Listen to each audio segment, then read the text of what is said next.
সময় বড় দামি জিনিস।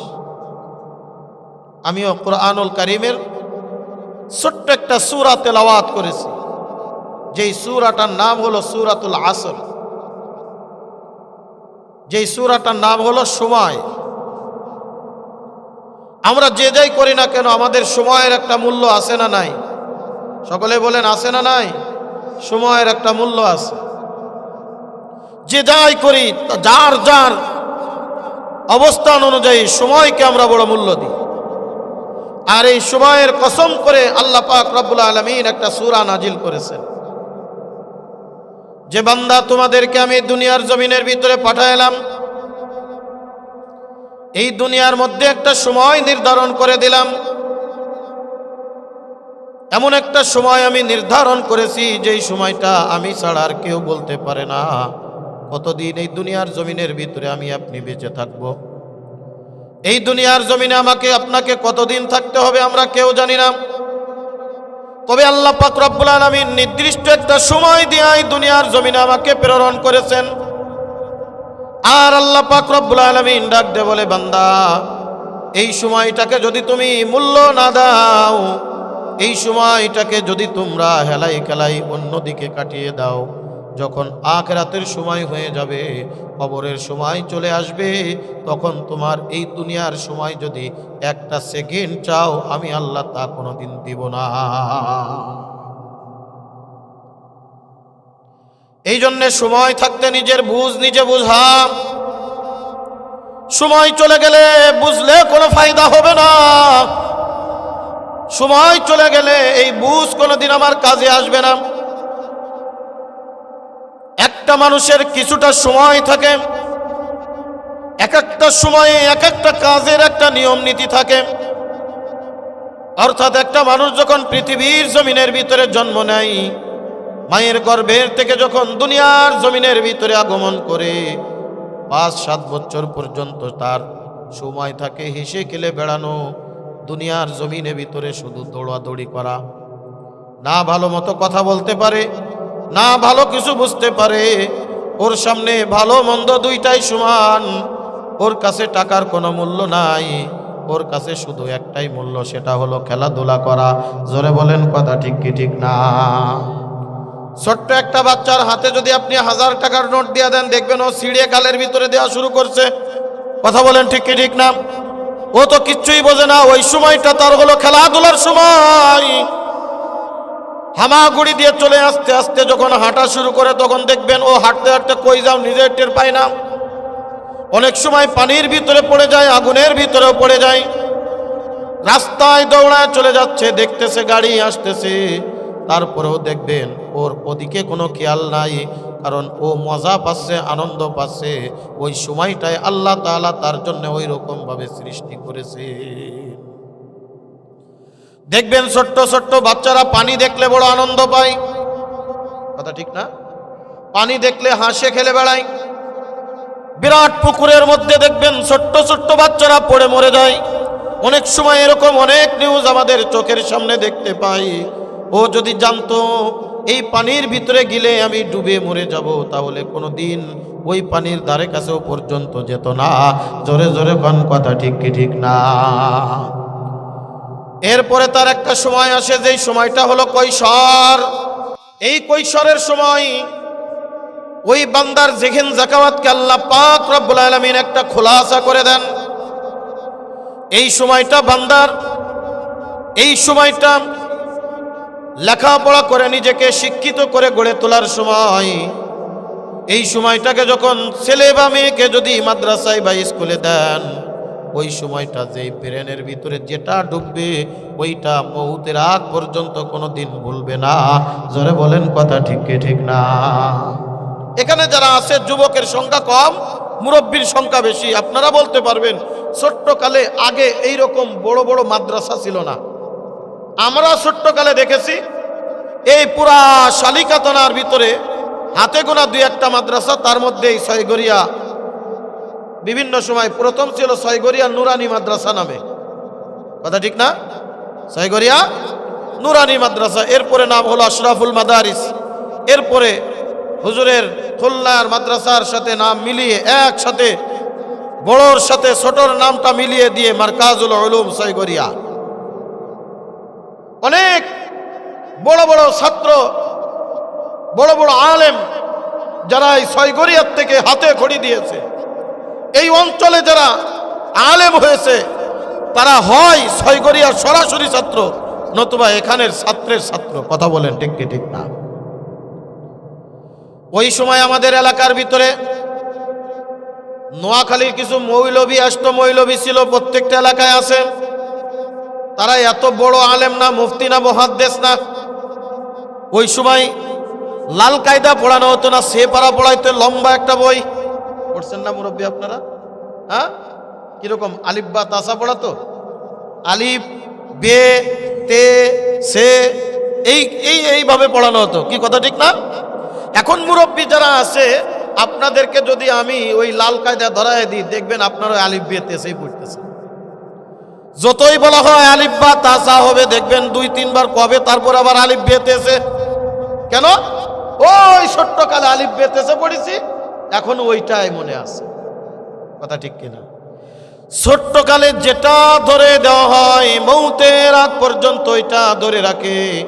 ওই সময়টা এমন একটা সময় আল্লাহ তাআলা দিয়ে রেখেছেন, ওই সময় যেটা জেহেনের ভিতরে ঢুকবে ওইটাই আল্লাহ তাআলা মৌতের আগ পর্যন্ত আপনার জেহেনের ভিতরে দিয়া দিবে। এই সময় দেখবেন ওই সময়টাই ছাত্রদেরকে মাদ্রাসায় বা স্কুলে দেওয়া লাগে। এখন মনে করেন যুবক কৈশোর যারা আছে, একেবারে ছোট্ট বাচ্চা আছে, তাদেরকে যদি আমরা মাঠে পাঠাই, কাজ করতে পারবে? ধান লাগাইতে পারবে? ধান নিড়াইতে পারবে? আল কাটতে পারবে? পারবে না। আর আপনাদেরকে যাদের দাঁত পড়ে গেছে যদি বলায় আপনারা আসেন মাদ্রাসায় আলিফ বা তাসা পড়াবো, দাঁতের ফাঁক দিয়ে বারোই করবে, হুজুর হয় না। আমি মাঝে একবার উদ্যোগ নিয়েছিলাম মুরব্বীদের কোরআন শরীফ পড়াবো। 3-4 মাস একাধারে পড়াইছি, ও আলিফ বা তাসাই শেষ করতে পারতেছে না। শেষ পর্যন্ত কয় হুজুর হবে না, খালি খালি কয়েকটা সুরো যা আছে যা পারিছে ওইটা মুখস্থ করাই দেন, অন্তত নামাজ পড়ে একটু খায়।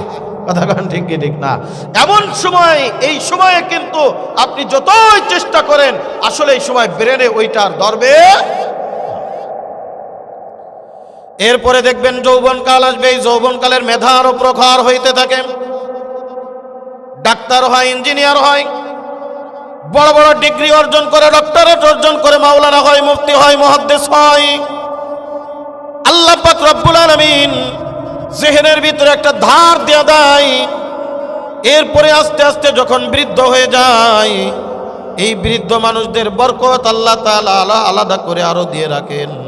আল্লাহ তাআলা বলেন, বান্দা এই সময়টাকে যদি যথা সময়ে সময়টাকে তুমি যদি কাজে না লাগাও, এমন একটা সময় আসবে পিছনের কথা বারবার চিন্তা করবা, পেরেশানি করবা, কিন্তু কোনো লাভ হবে না। আজকে যারা লেখাপড়া পারে না, আজকে যারা লেখাপড়া করে নাই, আজকে যারা স্কুল মাদ্রাসায় পড়ে নাই, পালায়া পালায়া চলে গেছে, আমি অনেক বাবাদেরকে দেখেছি আফসোস করে বলে, হুজুর আমার সন্তানটারে মাইরা হইলেও মাদ্রাসায় পড়ান, আমার সন্তানটারে যদি পিটানোর দরকার হয় পিটান, তারপরে আলেম বানান, তারপরে শিক্ষিত বানান। আমরা জীবনে ভুল করেছি, আমার সন্তান যেন ভুল না করে। কথা বলেন ঠিক কি ঠিক না? আমরা ভুল করেছি, আমার সন্তান যেন ভুল না করে, এটা আফসোস হয়। আমরাও তো একটা ভুল করে ফেলেছি। আল্লাহ পাক রব্বুল আলামিন ডাক দে বলে, ও বান্দা, এই দুনিয়ার জমিনে একটা নির্দিষ্ট সময় দিয়া এই দুনিয়ার জমিনে আমি তোমাদেরকে প্রেরণ করেছি।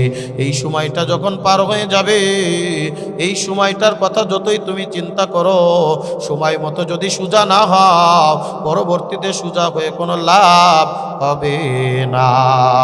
বন্ধুরে, আমার একটা গল্প মনে পড়ে যায়। এক সাপ আর এক ব্যাঙ, দুইজনের ভিতরে দোস্তি হয়েছে, মহব্বত হয়েছে, ভালোবাসা হয়েছে। দুইটাই কি পানিতে বাস করে না? সাপ ব্যাঙ দুইজনের ভিতরে একটা দোস্তি হয়ে গেছে। এখন সাপের অভ্যাস কি সোজা হয়ে চলা না বাঁকা হয়ে চলা? বেকায়, যত বেকায় চলতে পারে। আর ব্যাঙ কি করে? লাফ দিয়ে এপার থেকে ওপারে চলে যায়। এখন একদিন ব্যাঙ সাপরে ডাক দিয়ে বলতেছে, এই সাপ দোস্ত আমার, তোমার সব ভাল লাগে, কিন্তু তুমি এই যে বেকা বেকা হয়ে চলো, এইটা তো আমার ভাল লাগে না। কয় না আসলে পারি না সুজায় চলতে। কয় হবা সুজা ঠিক একদিন, কিন্তু ওই দিন সুজায় কোনো লাভ হবে। দুইজনে কথাবার্তা বইলা, মনে করেন পানির ভিতরে দাঁড়ায় কথাবার্তা বলছে, এখানে থেকে তো হবে না, চলো তোমার কাজে তুমি যাও, আমার কাজে আমি যাই। ব্যাং এক লাফ দিয়া পানির এপার থেকে ওপারে রাস্তা পার হয়ে চলে গেছে। আর সাপ যখন বাঁকায় বাঁকা, মনে করেন একটা রাস্তা সোজা দৌড় দিলে যেই তাড়াতাড়ি যাওয়া যায়, বেকায় বেকায় গেলে কি ওই তাড়াতাড়ি যাওয়া যায়? আর আমাদের গ্রাম্য মানুষের অভ্যাস কি, সাপ ধোড়া সাপ হোক আর জাত সাপ হোক আর যে সাপ হোক, ওই সাপ যদি একবার দেখে, দেখবেন পোলাপান থেকে শুরু করে নিয়ে বৃদ্ধ পর্যন্ত দুইটা জিনিস দেখলে মারার জন্য হাত চুলকায়। কয়টা জিনিস? কথা কয় না, কয়টা? দুইটা জিনিস দেখলে মারার জন্য কি চুলকায়? হাত চুলকায়। একটা হলো সাপ, আর একটা হলো আটের মধ্যে যদি চোর ধরা পড়ে।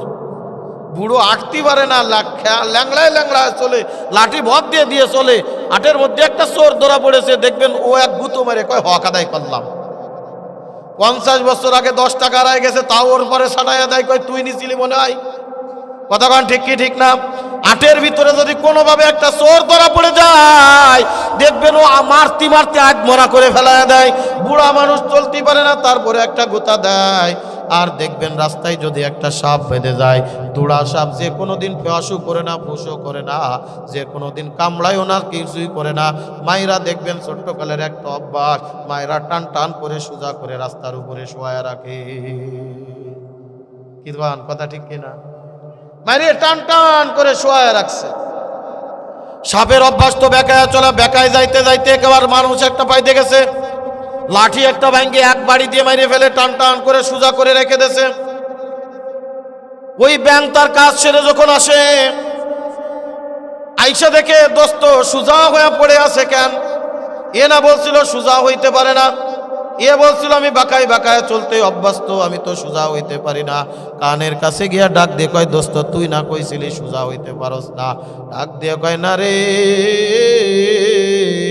ওই সময় তো বুঝি নাই, এখন সোজা হয়ে চলার কথা বুঝি, এখন বুঝে কোনো লাভ নাই। জোরে কোন কথা ঠিক কিনা? আজকে মাহফিল কি জিনিস বান্দা বুঝলা না, আজকে কোরআন কি জিনিস বুঝলা না, আজকে সময়ের মূল্য দিলা না।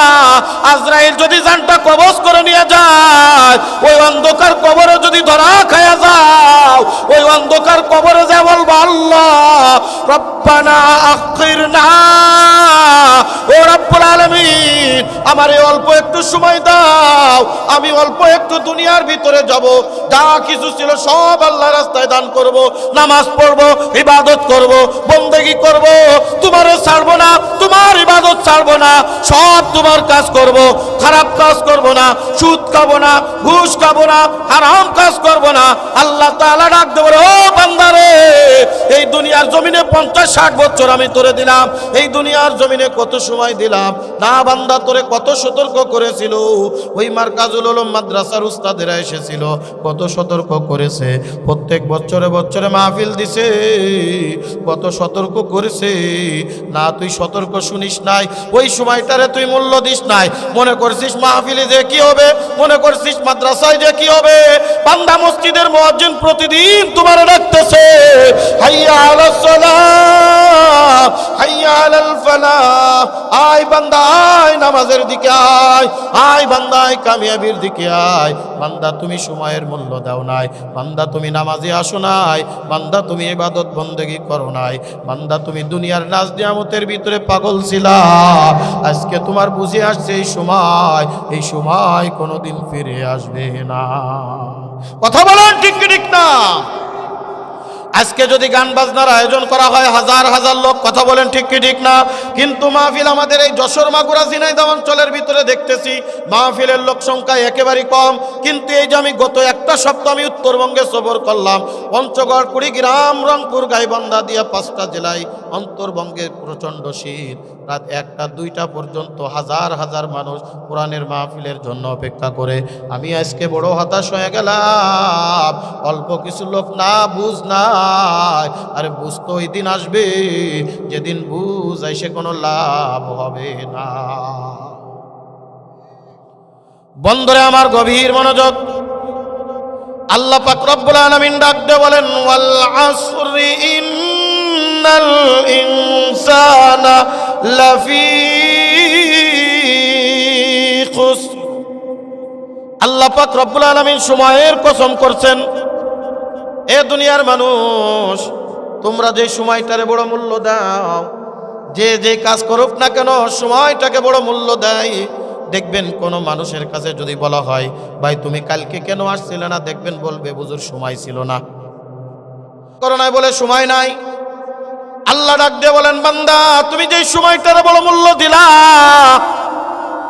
আমি ওই সময়ের কসম করলাম। এ ছয়গড় এলাকার মুসলমান, এ মাগুরার মুসলমান, গভীর মনোযোগ।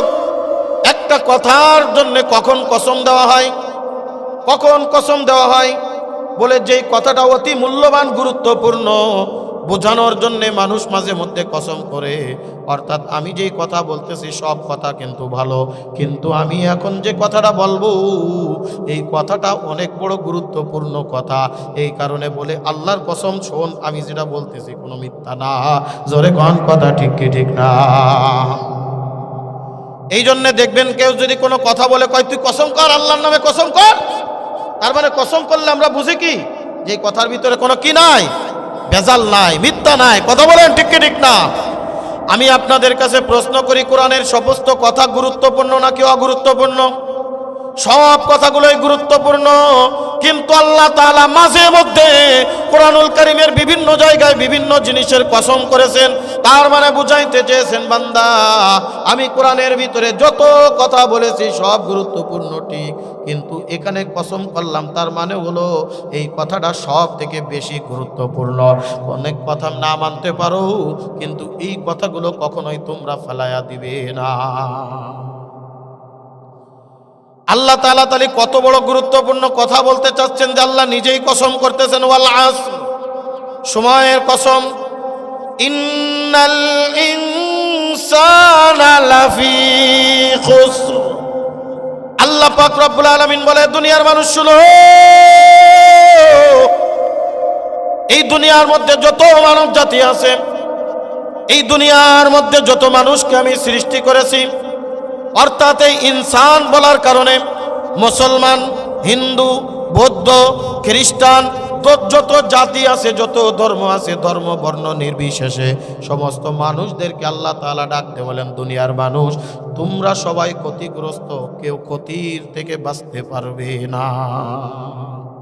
সব কি ক্ষতিগ্রস্ত, ক্ষতির থেকে কেউ রেহাই পাবে না, সব ক্ষতির মধ্যে পড়ে গেছে, সবাই তোমরা ক্ষতির মধ্যে। ইন্নাল ইনসানা লাফি খুসর, সব ক্ষতির মধ্যে নিমজ্জিত, কেউ ক্ষতির থেকে বাঁচতে পারবে না। সাহাবা ইকরামের ভিতরে কান্নার রোল পড়ে গেল, ইয়া রাসূলুল্লাহ, ইয়া হাবিবাল্লাহ, আমরা তো আইয়ামে জাহিলিয়াতে কত অন্যায় করেছি, অবিচার করেছি, আমাদের ভিতরে একটা বুঝ এসে গেছে, এখন আমরা তো এখন আর অন্যায় করতেছি না, আমরা এখন আপনার কথা অনুযায়ী, আল্লাহর কথা অনুযায়ী নিজের জীবন পরিচালনা করতেছি। আমরাও কি ক্ষতির মধ্যে পড়ে গেলাম? আমরাও কি ক্ষতির থেকে বাঁচতে পারবো না? আমাদের বাঁচার কি উপায় আছে? আল্লাহ পাক দ্বিতীয় নম্বর আয়াতের মধ্যে ডাক দিয়ে বলেন, হে ইমানদার বান্দারা, যারা আগে জাহিলিয়াতের মধ্যে বসবাস করতা, যারা আগে হারামের পথে চলাফেরা করতা, তোমাদের জন্য একটা সুসংবাদ, সবাই ক্ষতিগ্রস্ত, কিন্তু 4 শ্রেণীর লোক ক্ষতির থেকে বেঁচে যাবে। জোরে জোরে কান সুবহানাল্লাহ। বুজুর্গি কি नहीं हमको जरूरत, गुलाम अपना बना ले ऐ खुदाया, गुलाम अपना बना ले ऐ खुदाया, तू कुजा ओ सुन्नते अहमद कुजा, बा मोहम्मद कई बुवद निस्बत तुरा, बा मोहम्मद कई बुवद निस्बत तुरा। जोरे कन अल्लाहु আকবার।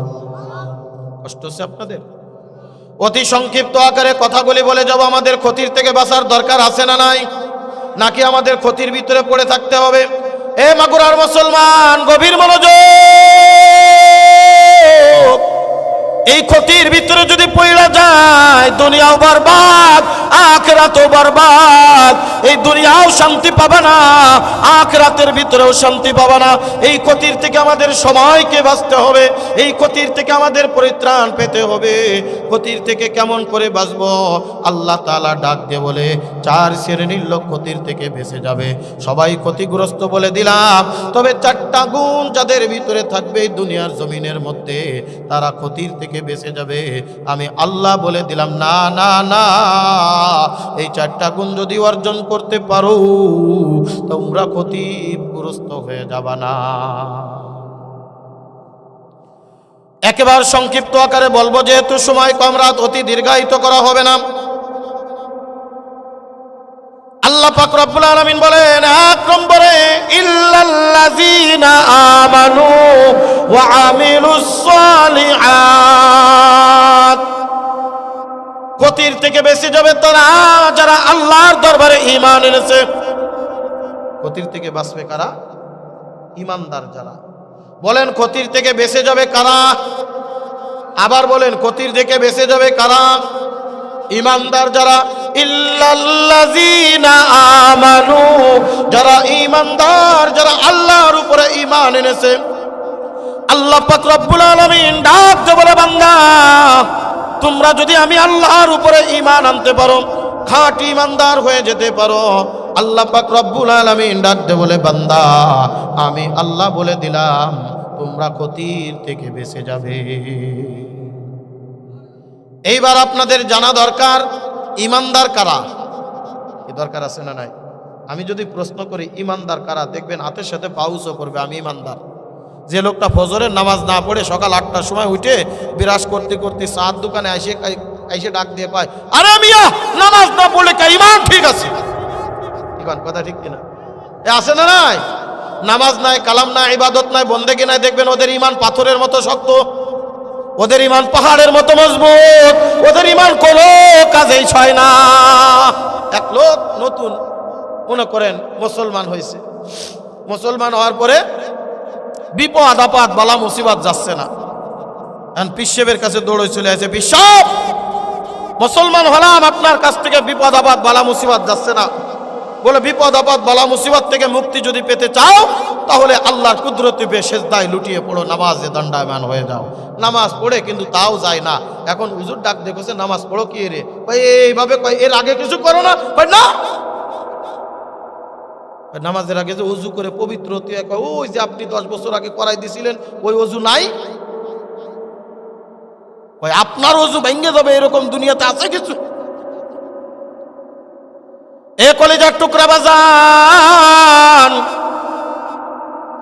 ইমানদার এত সোজা কথা না। আমরা তো মুসলমানের ঘরে জন্ম নিয়ে মুসলমান, আমরা মুসলমানের ঘরে জন্ম নিয়ে ইমানদার। আমরা তো গরু খাওয়া ইমানদার, নামাজি ইমানদার না। আমরা গরু খাওয়া ইমানদার, রোজার ইমানদার না। রোজার মধ্যে দেখবেন জওয়ান তাগড়া যুবক, কোনো রোগ নাই, মুসিবত নাই, পর্দা দিয়া চায়ের দোকানে বসে চার বিড়ি টানে। কথা ঠিক ঠিক না? ও দেখবেন আবার ইফতারি করার সময় একসাথে দৌড়ে চলে গেছে, কিরে ওই রোজা না হাতে ভুল করেছি, ইফতারি না করে কি ভুল করব? এ কলিজার টুকরা বাজান, আমরা গরু খাওয়া ইমানদার, কিন্তু না না, আমরা নামাজি ইমানদার হইতে পারি নাই, খাঁটি ইমানদার হইতে পারি নাই। আমরা যদি খাঁটি ইমানদার হইতে পারতাম এই দুনিয়ার জমিনে ভূমিকম্প হইতো না, এই দুনিয়ার জমিনে আল্লাহর আযাব আর গজব আসতো না। জোরে কোন কথা ঠিক কি ঠিক না? এই দুনিয়ার জমিনে যত আযাব আর গজব হয়, সব আযাব আর গজব হয় আমাদের হাতের কামাই। আল্লাহ পাক রব্বুল আলামিন বলেন যাহারাল ফাসাদু ফিল বাররি ওয়াল বাহরি বিমা কাসাবাত আইদিন নাস। আল্লাহু আকবার। আল্লাহ পাক রব্বুল আলামিন বলেন এই জলে স্থলে যত বিপর্যয়গুলি তোমরা দেখো, এই জলে স্থলের ভিতরে যত আযাব আর গজব তোমরা দেখো, এটা এমনিতে আমি আল্লাহ দেই না, এটা তোমাদের হাতের কামাই। যখন এই দুনিয়ার মধ্যে পাপাচার বৃদ্ধি পেয়ে যায়, দুনিয়ার মধ্যে যখন হারাম সয়লাভ হয়ে যায়, দুনিয়ার মধ্যে যখন বেবিচার জিনা বেবিচার বৃদ্ধি পেয়ে যায়, দুনিয়ার মধ্যে যখন সুদ ঘুষ বৃদ্ধি পেয়ে যায়, আল্লাহ পাক রব্বুল আলামিন বলে এই দুনিয়ার জমিনের মধ্যে আল্লাহ পাক রব্বুল আলামিন আল্লাহরা কিছু আযাব দিয়া গজব দিয়া বান্দাদেরকে সতর্ক করে, এ বান্দা বড়াই করবি না, বড়াই করবি না, এক মুহূর্তের মধ্যে আমি আল্লাহ সব কিছু ধ্বংস করে দিতে পারি। জোরে কোন কথা ঠিক কি ঠিক না? এই যে গত কয়েকদিন আগে একটা ভূমিকম্প হয়েছে শুক্রবারের দিন সকাল 10:49, আমি তখন ঢাকা গাজীপুরে কেবলমাত্র ঘুমের থেকে উঠিয়া আমি কেবল উজু করে আমি খাবার খাইতে যাব, হঠাৎ করে দেখি এমন একটা ঝাঁকুনি মসজিদের গ্লাস ধরে ঝাঁকানো শুরু করছে। আমি বললাম কে জানি ঝাঁকায়, একটা দৌড় দিয়া যখন বাইরে আসলাম তাকায় দেখি এমন জোরে বিল্ডিং এর ভিতরে দৌড়তেছে, মনে করলাম দোলনায় কে জানি দোল খেলাইতেছে। আমার আল্লাহ ডাক দে বলে, বান্দা তুই যে এত অন্যায় করো, পাপাচার করো, তুই আমার পথে ফিরলি না, ইমানদার হইতে পারলি না। এই দুনিয়ার জমিনটা আমি পানির উপরে বাসমান করে রেখেছি, আমি যদি পানিকে একবার হুকুম দিই, একটা মাত্র জাকুনি দে, 1 সেকেন্ডের মধ্যে পুরা পৃথিবী ধ্বংস হয়ে যাবে। জোরে কোন কথা ঠিক কি ঠিক না? কিসের এত বড়াই দেখাও দুনিয়াদার, এ অহংকারী, কিসের এত বড়াই দেখাও? এই গত বছর অথবা তার আগের বছরে মিশরে একটা ভূমিকম্প হয়েছিল, বিরাট বড় বড় বিল্ডিং অট্টালিকা পর্যন্ত ধসে পড়ে গিয়েছিল। সোশ্যাল মিডিয়ার মধ্যে একটা ছবি বড় ভাইরাল হয়েছিল, এক লোক 10 তলা বিল্ডিং এর মালিক সকালবেলায় বাড়ির সামনে মোবাইলে ছবি তুলে ফেসবুকে পোস্ট করেছে, সন্ধ্যাবেলায় ওই ব্যক্তিটাই ধ্বংসস্তূপের পাশে একটা মাত্র রুটি নিয়ে ছবি তুলে ফেসবুকে কমেন্ট লেখে, আরে সকালবেলায় ছিলাম 10 তলা বিল্ডিং এর মালিক, সন্ধ্যাবেলায় একটা রুটির মালিক তাও আমার না, একজন দিয়া গেছে তাই খাইতে পারছি, সারাদিন কোনো কিছু খাই না। নদীর একুল ভাঙ্গে বকুল গড়ে, এই তো নদীর খেলা, সকাল বেলার ধনীরে তুই ফকির সন্ধ্যাবেলা। কথা ঠিক কিনা? আপনাদের এই আশেপাশেও খোঁজ নিয়ে দেখবেন, এক সময় কোটি কোটি টাকার মালিক ছিল, অনেক জমি জাতি টাকা পয়সার মালিক ছিল, আজকে তারা রাস্তার ফকির, পরের কাছে হাত পেতে খাওয়া লাগে। এই রকম লোক খুঁজলে 2-1 প্রত্যেকটা এলাকার মধ্যে পাওয়া যাবে, উদাহরণ দিলে দেওয়া যাবে, কিন্তু না রে বাজান না। সময় থাকতে যদি আল্লাহর প্রতি আমরা একটু মনোযোগী হয়ে যাই, আল্লাহর প্রতি যদি খাঁটিভাবে ঈমান আনতে পারি, আল্লাহ তাআলা ডাক দে বলে, বান্দা এই দুনিয়াও শান্তি দিব আমি, আখিরাতেও শান্তি দিবে কে? আল্লাহ পাক রব্বুল আলামিন ডাক দে বলে, বান্দা তুমি যদি ঈমানদার হইতে চাও, বিস্তারিত আলোচনা করতে গেলে অনেক লম্বা চওড়া হয়ে যাবে। সূরাতুল আনফাল পড়বেন, কোরআনুল কারীমের সম্ভবত 8 নম্বর অথবা 10 নম্বর পারায়, কোরআনুল কারীমের 8 নম্বর সূরা সূরাতুল আনফালের মধ্যে আল্লাহ পাক রব্বুল আলামিন খাঁটি ঈমানদারের গুণ বয়ান করছেন। ইন্নামাল মুমিনুনাল্লাযীনা ইযা যুকিরাল্লাহু ওয়াজিলাত কুলুবুহুম ওয়া ইযা তুলিয়াত আলাইহিম আয়াতুহু যাদাতুহুম ঈমানাও ওয়া আলা রাব্বিহিম ইয়াতাওয়াক্কালুন। আরেকটু জোরে বলা যাবে না? আল্লাহু আকবার। আল্লাহ পাক রব্বুল আলামিন বলে, বান্দা তুমি যদি খাঁটি ঈমানদার হইতে চাও, এমনিতেই তুমি খাঁটি ঈমানদার হইতে পারবে না। খাঁটি ঈমানদার যদি হইতে চাও, আল্লাহ তাআলা ডাকতে বলে, বান্দা কম পক্ষে দুনিয়ার জমিনে তোমার 5টা গুণে গুণান্বিত হতে হবে। আল্লাহ তাআলা বলেন, 1 নম্বরে, বান্দা তুমি যদি ক্ষতির থেকে বাঁচতে চাও, কথাগুলো খুব ধ্যান দিয়ে শুনবেন, খেয়াল দিয়ে শুনবেন। 1 নম্বর, 4টা মানুষ ক্ষতির থেকে বেঁচে যাবে। 1 নম্বর যারা ইমানদার। এইবার যদি ইমানদার কারা, আমার পক্ষ থেকে একটা কথাও বানিয়ে বলছি না, আল্লাহ তাআলা কোরআনের মধ্যেই বলছেন, বান্দা যাদের ভিতরে 5টা গুণ থাকবে তারা হবে খাঁটি ইমানদার। আল্লাহ পাক রব্বুল আলামিন বলে 1 নম্বর খাঁটি ইমানদারের গুণ হলো ইজা যুকিরাল্লাহু ওয়াজিলাত কুলুবুহুম। বান্দা যখন জিকির করবে অথবা তার সামনে যখন জিকির করা হবে, ওই বান্দার ইমানের ভিতরে আলাদা একটা জোশ তৈরি হয়ে যাবে। ওই বান্দার ইমানের ভিতরে আলাদা একটা পাওয়ার চলে আসবে। ওই বান্দা আবার আল্লাহর জিকিরের জন্য পাগল হয়ে যাবে। আমার আল্লাহর জিকির ছাড়া তার ভালো লাগবে না। বান্দা হাঁটবে, চলবে, ফিরবে, ডাকবে কাকে? আরো জোরে কোন? আল্লাহর নাম ধরে ধরে ডাকতে থাকবে, আল্লাহ আল্লাহ আল্লাহ।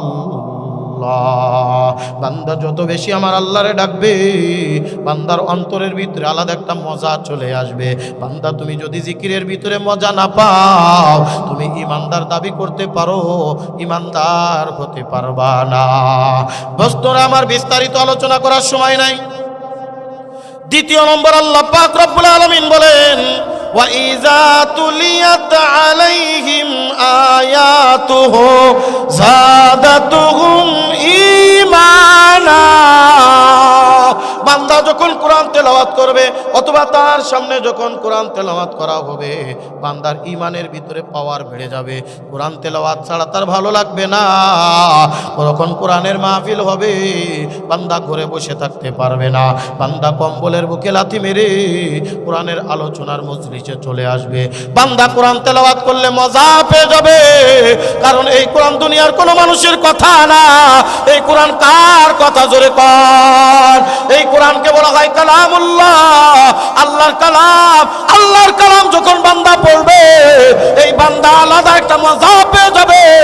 এই বান্দা কোরআন তেলাওয়াত করতে থাকবে, বান্দার সামনে কোরআন তেলাওয়াত করবে, মজা পেয়ে যাবে। বান্দার সামনে কোরআনের কথা বলবে, মজা পাবে। বান্দার সামনে কোরআনের আলোচনা শুনবে, বান্দা আলাদা একটা শান্তি পাবে। এই বান্দা শুধু আমার আল্লাহর জিকির করবে আর কোরআন তেলাওয়াত করবে, আর ভরসা করবে কার উপরে? আল্লাহ পাক রব্বুল আলামিন ডাক দিয়ে বলেন, দুনিয়ার মানুষ শোনো, 3 নম্বরে যারা ইমানদার হইতে চাও, ওয়া আলা রাব্বিহিম ইয়াতাওয়াক্কালুন। তাওয়াক্কুল করবে একমাত্র আল্লাহর উপরে, ভরসা করবে একমাত্র আল্লাহর উপরে। আল্লাহ তাআলা অন্য আরেকটা আয়াতের মধ্যে বলেন, ওয়া মাইয়াতাওয়াক্কাল আলাল্লাহি ফাহুয়া হাসবু। যে ব্যক্তি আল্লাহর উপরে তাওয়াক্কুল করবে, আল্লাহ তাআলা সব কিছু থেকে তার জিম্মাদারি নিয়ে নেবে, যথেষ্ট হয়ে যাবেন। কে? আল্লাহ যার সাথে আছে তার কোনো ভয় আছে? আল্লাহ যার সাথে আছে তার কোনো পেরেশানি আসেনি। আল্লাহ যার সাথে আছে তার কোনো চিন্তা আসেনি। হযরতে রাসূল করিম সাল্লাল্লাহু আলাইহি ওয়াসাল্লাম যখন হিজরত করে মদিনার উদ্দেশ্যে রওনা দিয়ে যাবেন, আবু বকর রাদিয়াল্লাহু তাআলা আনহুকে 6 মাস আগে বলে রাখছেন, আবু বকর, মক্কার কাফিরদের অত্যাচার দিন দিন বেড়ে যাচ্ছে। এখান থেকে কালেমার দাওয়াত বেশি দূর পৌঁছানো সম্ভব হবে না। যে কোনো মুহূর্তে আমাদের হিজরতের অর্ডার হয়ে যাইতে পারে। আমি আমার সাথে বেশি লোক নিব না, আমি শুধু তোমারে নিতে চাই।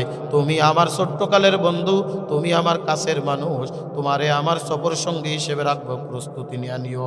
অনেক লম্বা চওড়া ঘটনা সম্ভবত জানেন আপনারা। 6 মাস পর্যন্ত সিদ্দিক আকবর আবু বকর নতুন নতুন খাবার রান্না করে আল্লাহর নবীর জন্য দরজার সাথে এরকম হেলান দিয়ে দাঁড়িয়ে থাকে, কখন জানি আমার নবী আসবে, আর কখন জানি ডাক দিবা, আবু বকর চলো, জলদি করে চলো, হিজরতের অর্ডার হয়ে গেছে।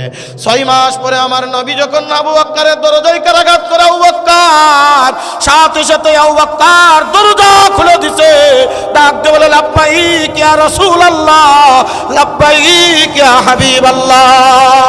ও আল্লাহর নবী হাজির। আবু বকর ডাক দিয়ে বলে, আল্লাহর নবী ডাক দিল, আবু বকর তুমি কি ঘুমাও নাই? আবু বকর ডাক দিয়ে বলে, নবী গো, আজকে না 6 মাস পর্যন্ত আমি বিছানার সাথে পিঠ লাগাই না। আল্লাহু আকবার। কেমন ইমানদার ছিল তারা, কেমন ইমান! এই কারণে তো আল্লাহ পাক রব্বুল আলামিন ডাক দিয়ে বলেন, আমিনু কামা আমানান নাস, সাহাবা ইকরামের মতো ইমানদার হয়ে যাও। 6 মাস আগে বলেছিল আবু বকর হিজরত করা লাগতে পারে, 6 মাস দরজায় পিঠ লাগায়া দাঁড়ায় আছে।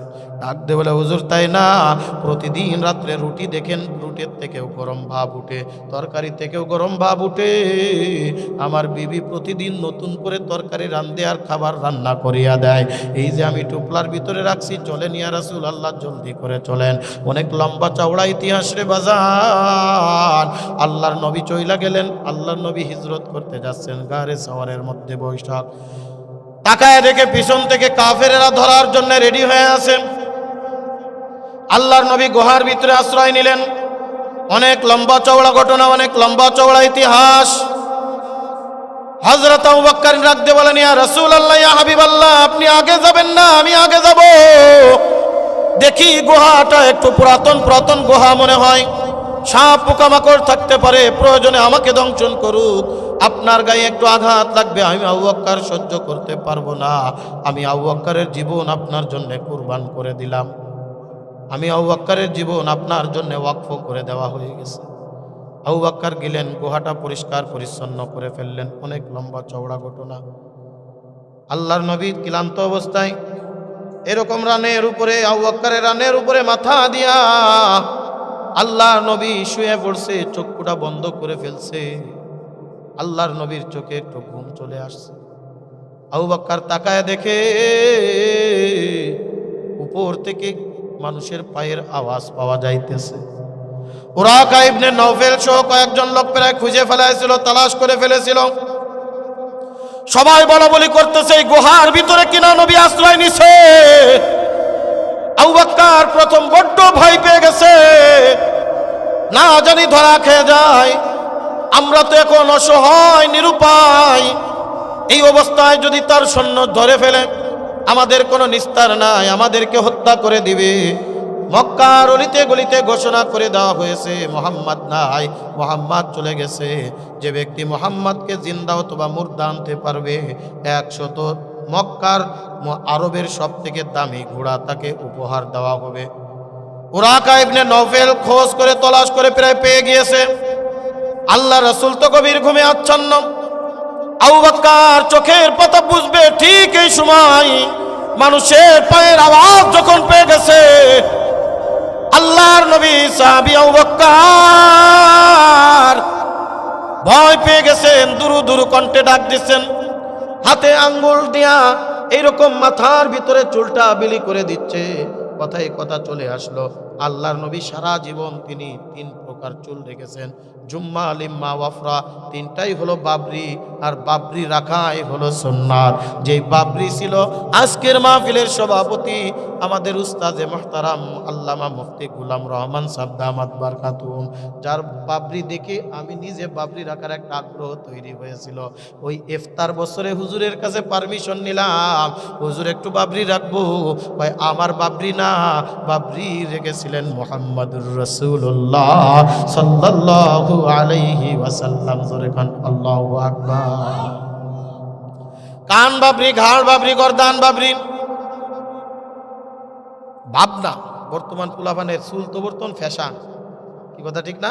চুল রাখে এই পর্যন্ত মস্তানি করানোর জন্য গুটি বেঁধে দিয়া রাখে, ফ্যাশনের জন্য না, ভাব দেওয়ার জন্য না। একটারে ধরলাম এই পর্যন্ত চুল, মহিলাদের মতো গিট্টি বাঁধতে দেশে দিয়ে চলতেছে। ধরলাম কে, এই তো চুল এত বড় কাকা, হুজুর আপনারও তো চুল আছে বড়। আমি গেলাম আমার চুল আর তোর চুল সমান নাকি? ভাই হুজুর চুল রাখছি, আল্লাহ নবী চুল রাখছে। হ্যাঁ আল্লাহ নবী চুল রেখেছে, তুই সুন্নাত মানতো, সব ভালো কথা। তা আল্লাহ নবী দাড়ি মুবারক রাখছে, তো দাড়ি করলি কি আছে না নাই? হ্যাঁ ওইটা রাখতে মন চায় না, যেটাই ভাব আসে ওইটাই রাখে। কিন্তু আসল পুরুষের সৌন্দর্য দাড়িতে, কথা ঘন্টিক কি ঠিক না? আরে পুরুষের সৌন্দর্য দাড়ির মধ্যে। হযরত আবু বকর ভয় পেয়ে গেছেন, এদিকে গেলে আমার আসল কথা বলতে পারবো না। একেবারে সোজাসুজি টানাটানি কয়েকটা কথা বলে যাচ্ছি। আল্লাহর নবী এরকম চুলের ভিতরে আঙ্গুল দিয়া ডাক দিছে, ইয়া রাসূলুল্লাহ, ইয়া হাবিবাল্লাহ, গুস্তাকি মাফ করবেন, বেয়াদবি মাফ করবেন। আপনারে জাগ্রত করতাম না, আপনি ক্লান্ত? ওগো আল্লাহর নবী, আমরা তো ধরা খেয়ে গেলাম। ওগো আল্লাহর নবী, আমরা তো ধরা পড়ে গেলাম। এই দেখেন উপরে মানুষের আওয়াজ শুনতে পাইতেছি, পায়ের আওয়াজ, কথার আওয়াজ। যদি নিচের দিকে তাকাই সাথে সাথেই আমরা ধরা খেয়ে যাব। আল্লাহর নবী ডাক দেয় বলে, আবু বকর টেনশন কিসের? আমরা তো নিজের কথাই এখানে আসি নাই, অর্ডার করেছেন কে? আরেকটু জোরে বলেন কে? আরে ওই আল্লাহর কথায় এসেছি। ও বকর, আমরা শুধু দুইজন না, আমরা শুধু দুইজন না, ইন্নাল্লাহা মা'ানা।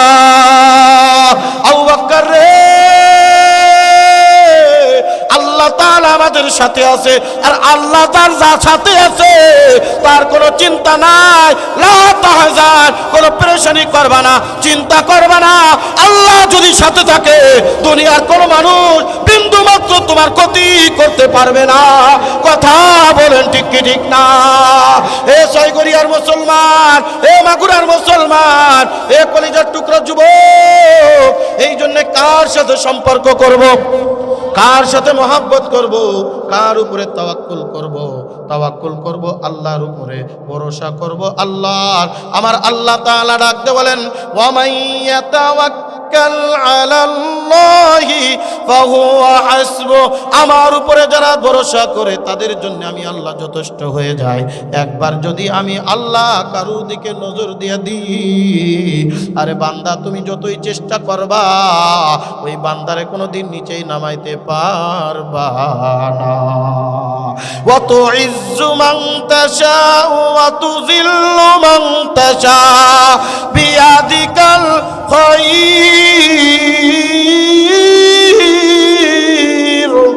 আল্লাহু আকবার কন্যা। এই আল্লাহর নামের ভিতরে মজা আছে না নাই? এই আল্লাহর নামের ভিতরে মজা আছে না নাই? দিয়েছেন কে? আল্লাহ। আল্লাহ क्या मुबारक नाम है, अल्लाह अल्लाह आशिकू का काम है। अल्लाह अल्लाह क्या मुबारक नाम है, अल्लाह अल्लाह मुमिनों का काम है। माशूकू से क्या मजा है, अल्लाहु अकबर। माशूकू से क्या मजा है, आशिकू से पूछियो। शाखे गुल में क्या मजा है, बुलबुलों से पूछियो। शाखे गुल में क्या मजा है, बुलबुलों से पूछियो। अरे আল্লাহর সাথে সম্পর্ক করতে পারলাম না, আল্লাহর সাথে ভালোবাসা তৈরি করতে পারলাম না, এই জন্য দুনিয়া অশান্তি লাগে, আর আখিরাতে তো অশান্তি আছে। বান্দা জিকিরের ভিতরে মজা নাই, বান্দা তেলাওয়াতের ভিতরে মজা নাই। বান্দা তুমি আল্লাহর উপরে তাওয়াক্কুল করতে পারো না আর দাবি করো ইমানদার। না না, আল্লাহ তাআলা বলেন 4 নম্বরে, বান্দা তুমি যদি নামাজ কায়েম করতে পারো, তুমি যদি নামাজি বান্দা হয়ে যাও, আর আল্লাহর পক্ষ থেকে যে অর্থ সম্পদ দিয়েছে, আল্লাহ পাক রব্বুল আলামিন যে সম্পদ দিয়েছে আল্লাহর রাস্তায় খরচ করো, এই 5টা গুণ যদি তোমার ভিতরে থাকে, আল্লাহ পাক রব্বুল আলামিন নিজে ডাক দিয়ে বলেন, উলাইকা হুমুল মুমিনুনা হাক্কা লাহুম দারাজাতুন ইনদা রাব্বিহিম ওয়া মাগফিরাতুন ওয়া রিজকুন কারীম।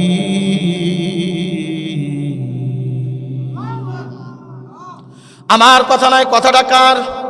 আরেকটু জোরে বলেন কার? আল্লাহ পাক রব্বুল আলামিন বলে, এ বান্দা আমি আল্লাহ সার্টিফিকেট দিচ্ছি। 1 নম্বরে বান্দা তুমি জাকিরিন শাকিরিন হবা, বান্দা তুমি আল্লাহর জিকিরের জন্য পাগল হবা, বান্দা তুমি শুয়ে আছো না ওই মোবাইল না টিপা তুমি জিকির করবা কার? বান্দা তুমি মাঠে ঘাটে কাজ করো, হাতের কাজ হাতে করবে, পায়ের কাজ পায়ে করবে, জবানে চলবে আল্লাহর জিকির। তুমি যদি আল্লাহরে ডাকতে পারো, আল্লাহর সাথে যদি সম্পর্ক তৈরি করে নিতে পারো, এত মজা এত মজা এত মজা। আজকে মজা পাই না কেন জানেন?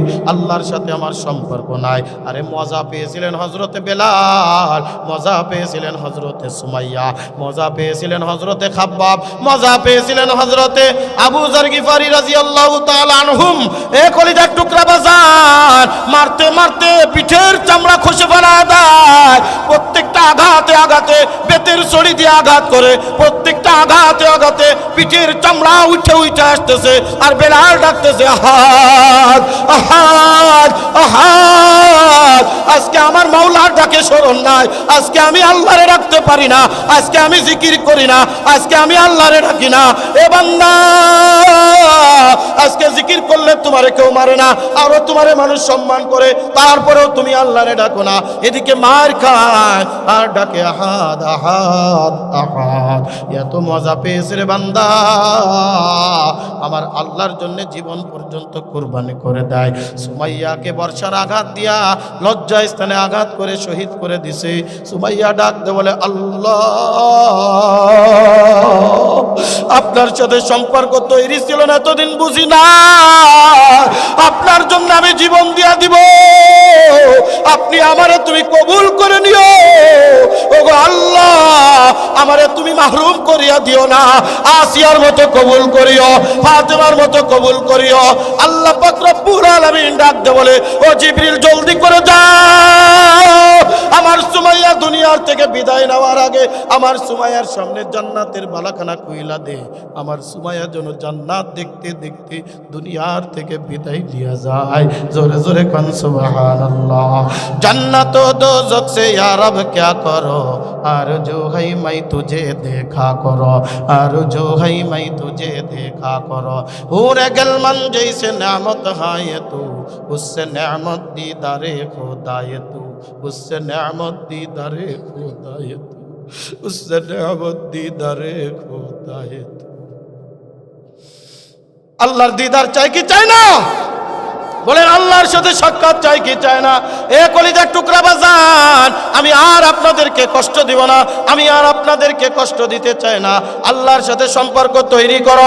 আল্লাহ পাক রব্বুল আলামিন খুতবার মধ্যে তেলাওয়াতকৃত আয়াতের মধ্যে আল্লাহ পাক রব্বুল আলামিন ডাক দিয়ে বলেন, ওয়াল আসর, আমি আল্লাহ সময়ের কসম দিয়া বলি, ইন্নাল ইনসানা লাফি খুসর, প্রত্যেকটা মানুষ ক্ষতিগ্রস্ত না, ক্ষতির থেকে বেঁচে যাবে তারা, ইল্লাল্লাযিনা আমানু, যারা ঈমান আনয়ন করেছে। কার উপরে? জোরে কর, আল্লাহর উপরে যারা ঈমান এনেছে, এক নম্বর তারা বেঁচে যাবে ক্ষতির থেকে।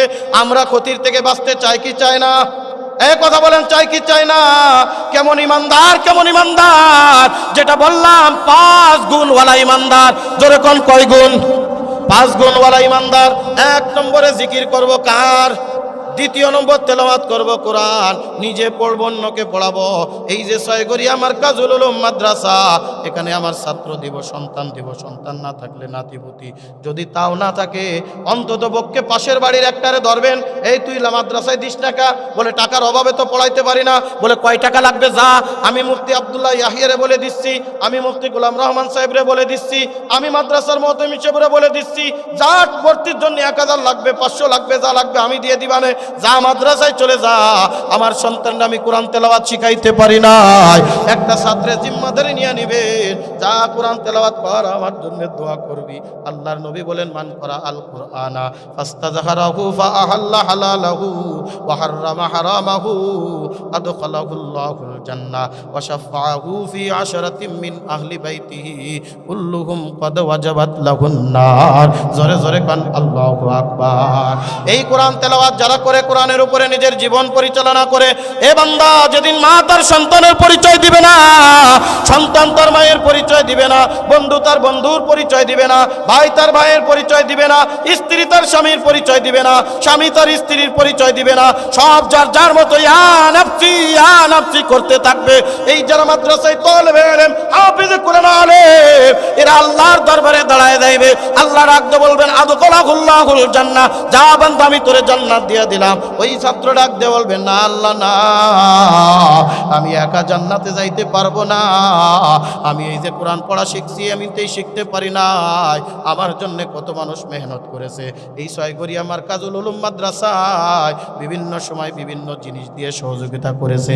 আমি তো এলাকায় ঘুরে বেড়াতাম, প্যান্ট পরে রাস্তা দিয়ে ঘুরে বেড়ে মানুষের সাথে মারামারি করতাম, আমারে ধরে মাদ্রাসায় দিয়ে আসছে। আরে তো সে আমার ওই বাবা কই, আমার মা কই, তাদেরকে না নিয়ে আমি জান্নাতে যাইতে পারবো না। আল্লাহ রাখতে বলবেন, বান্দা আমি কোরআনকে বড় মহব্বত করি আর ভালোবাসি, এ বান্দা আয় আয় আয়, যা পুরা কিয়ামতের ময়দানে খুঁজতে থাক, একজন দুইজন নাই 10 জন ব্যক্তির আমার সামনে হাজির কর, তুমি সুপারিশ করবা আর আমি আল্লাহ তাদের জান্নাত দিয়া দিব। কলিজার টুকরা বাজানের জন্য দ্বিতীয় নম্বর কোরআন তেলাওয়াত করব, নিজে করব অথবা করানোর ব্যবস্থা করে দিব। এই যে মাদ্রাসার প্রতি মুখালেফাত না, মাদ্রাসার শত্রুতা বিরোধিতা না, মাদ্রাসার প্রতি, এই মাদ্রাসা হলো শালিকা থানার ভিতরে সব থেকে প্রবীণ একটা মাদ্রাসা। সব মাদ্রাসার মূল গুড়া হলো এই মারকাজুল উলুম মাদ্রাসা, এই ছয়ঘরিয়া মাদ্রাসা। আলহামদুলিল্লাহ, আগে একবার আসছিলাম, এতটা খারাপ লেগেছিল, এত প্রবীণ মাদ্রাসা, এইরকম করুণ পরিস্থিতি। আজকে দেখে দিলটা বড় ভরে গেল, এত সুন্দর বিল্ডিং হইল, শুনলাম মাদ্রাসায় 100-এর উপরে ছাত্রছাত্রী। আমি দোয়া করি আল্লাহ তাআলা যেন এই মাদ্রাসাকে দারুল উলুম দেওবন্দের উত্তরসূরি হিসেবে ও তার থেকেও বড় প্রতিষ্ঠান হিসেবে আল্লাহ যেন কবুল করেন, বলেন আমিন। এই মারকাজুল উলুম ছয়ঘরিয়াকে মারকাজুল উলুম খুলনার সহযোগী, খুলনার মারকাজুল উলুম থেকেও যেন আল্লাহ এই মাগুরার মারকাজুল উলুমকেও যেন বড় বানিয়ে দেয়, বলেন আমিন। আল্লাহ তাআলা আমাদের সবাইকে কবুল করেন, আমিন।